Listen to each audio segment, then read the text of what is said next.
correntino que batías en el parque del tambor de Tacuarí.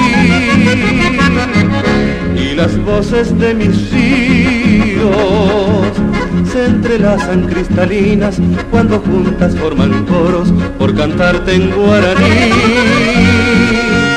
Yo me inclino ante tu frente, que ceñida de laureles vivirá como estandarte en la heroica Taragüí.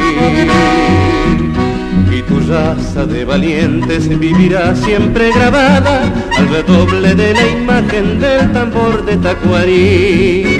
En el litoral estás en la luz del canto inmortal, en la estela blanca de mi Paraná.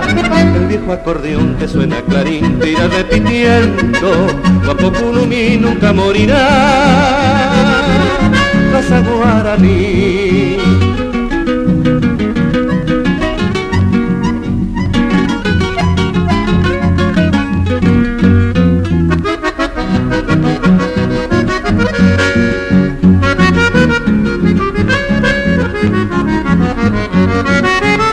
Yo me inclino ante tu frente, que ceñida de laureles vivirá como estandarte en la heroica Taragüí.